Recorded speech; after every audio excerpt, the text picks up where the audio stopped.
welcome back to Cooking in Kenzie's World. Today we have a little bit of a different video. Today we're going to be looking at the Complete Baking Book for Young Chefs book and Baking Kids Love book, and we're going to be looking at some baking tips and maybe some recipes. So this is a sit down calm video, and I want you to go over to my community page, and I'm going to post something over there that asks you if you liked this kind of video, and I want you to just comment there if you like this, because I can do more like showing you recipes and stuff like this. I can do more of looking at cookbooks, whatever you guys like. So without further ado, let's get started. So first, we're going to look at the Complete Baking Book for Young Chefs. And so we're just going to look at some baking tips. So let's look at this. This is 4 secrets in success to baking. So actually I read that wrong. Four secrets to success in baking. So 1, you want to make sure, I'm going to just read some of this. Make sure you read carefully. So reading the recipe, reading the measurements, reading all of that very, very carefully. So this says, if you're learning to bake, you're probably reading a recipe. It'll take some time to understand the language used by baking recipes. And then there's like a page that goes with start with the key stats. How much food does the recipe make? How much will it take? Some bread recipes can take time over a course of 2 whole days.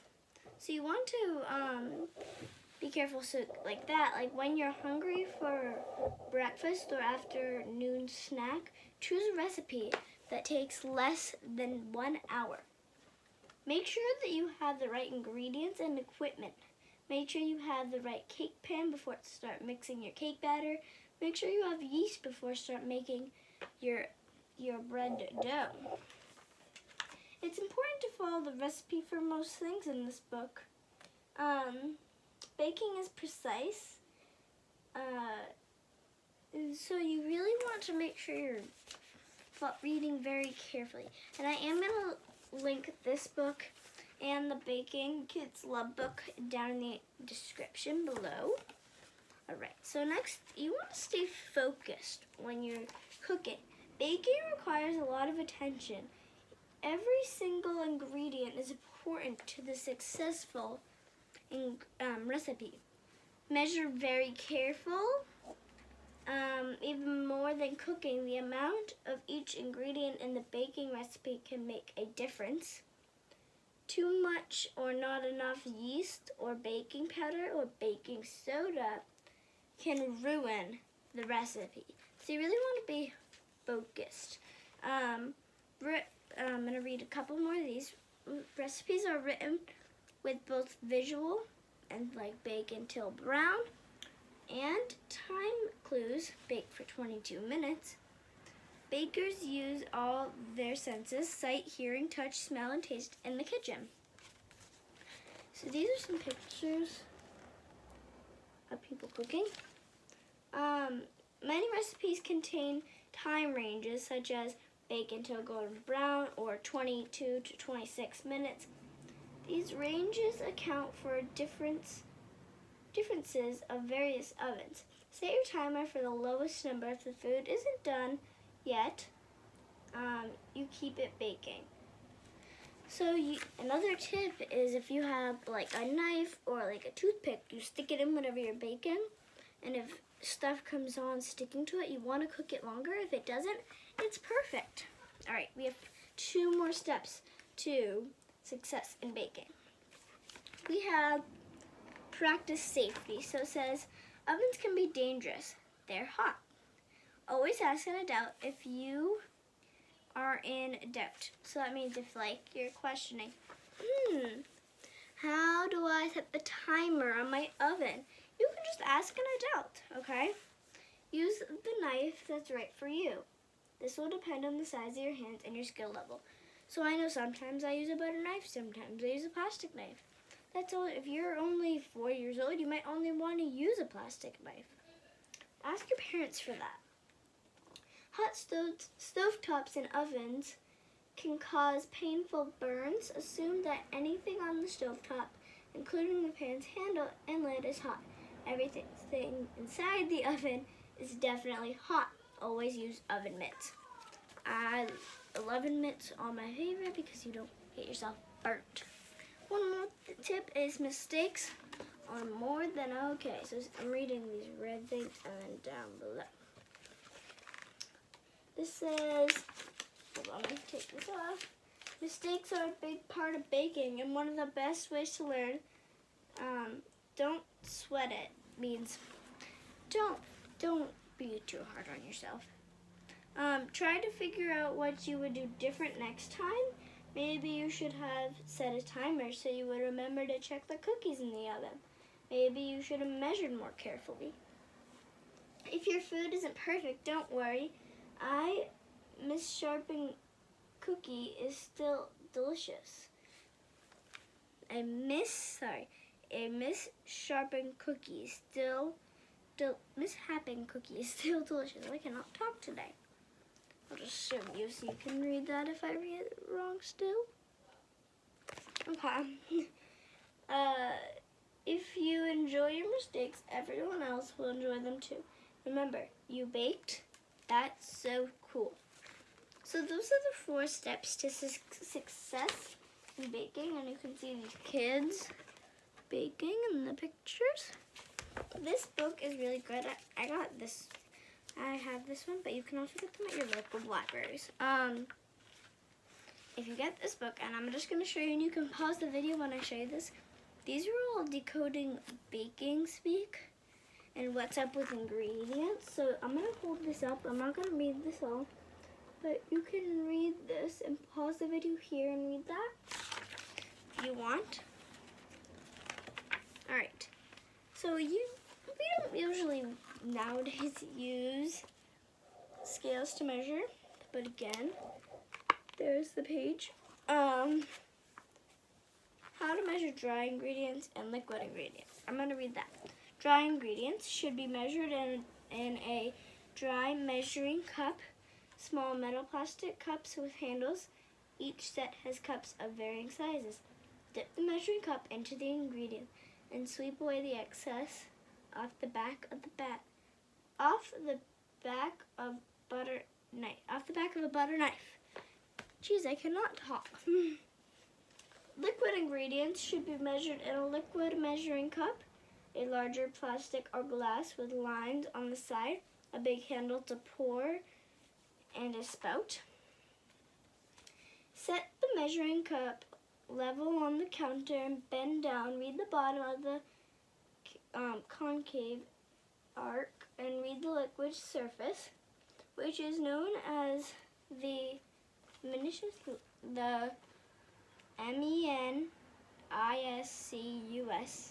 whatever that spells. I'm thinking meniscus line. Note that the small amounts of both dry and liquid ingredients are measured with small measuring spoons. All right, and then if you want to see this is microwave 1-on-1 and how to measure ice water. There you go. All right, let's see. So these are 10 essential prep steps. So, we're not gonna read that. It's just softening butter. All right, this is important. How to crack and separate eggs. Unless you are hard cooking eggs, you need to start by cracking them open. In some recipes, you will need to separate the yolk, the yellow part, and white, the clear part, and use them differently. Cold eggs are much easier to separate. 2, to crack, gently hit the side of the egg against the surface or counter on the cutting board or the counter. Push shells apart into 2 pieces over bowl. Let yolk and white drop into bowl. Discard shell. To separate yolk and white, use your hands to very gently transfer the yolk into the second bowl. Or if you have an egg and you have the shells, you can just pass the yolk over and let the egg whites drip off. So over from the shells actually falls. How to crack and lightly beat egg. Sometimes you need an egg wash, a beaten egg, to brush over dough, which helps with browning and shine, or helps seal dough together.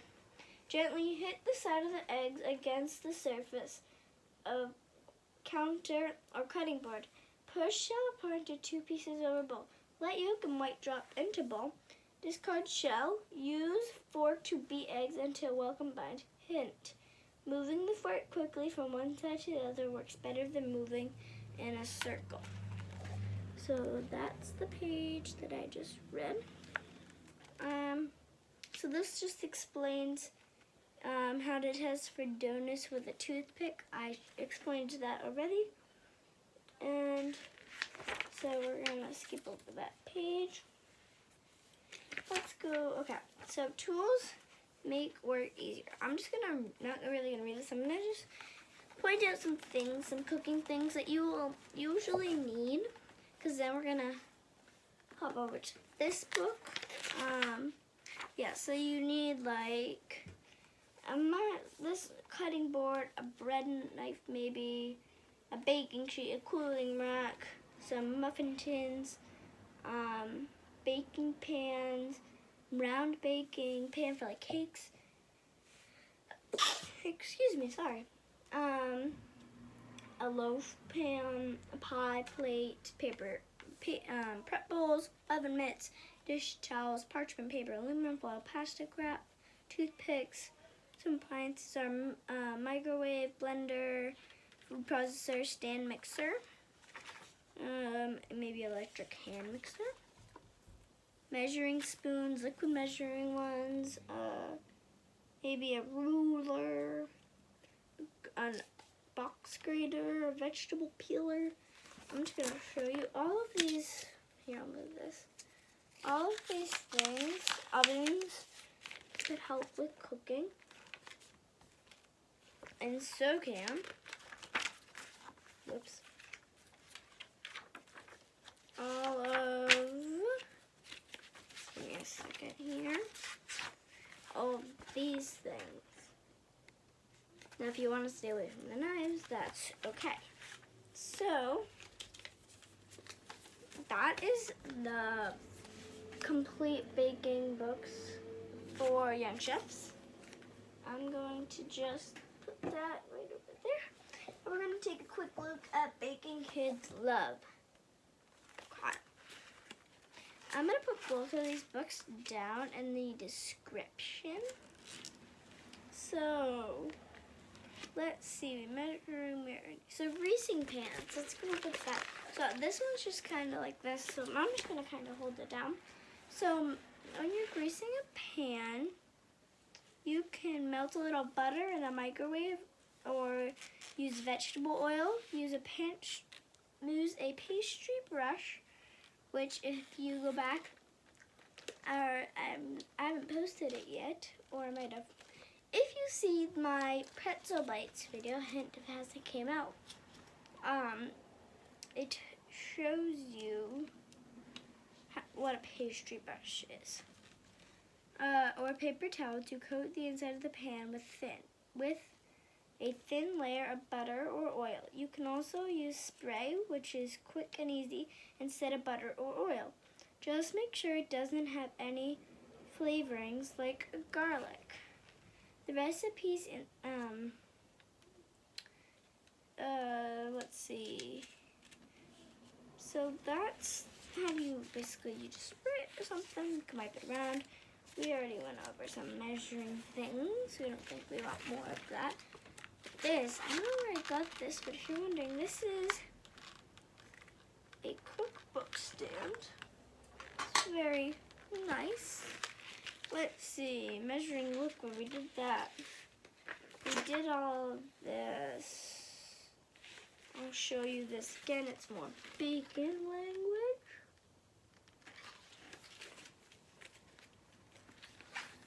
Let's see, preparing the ingredients.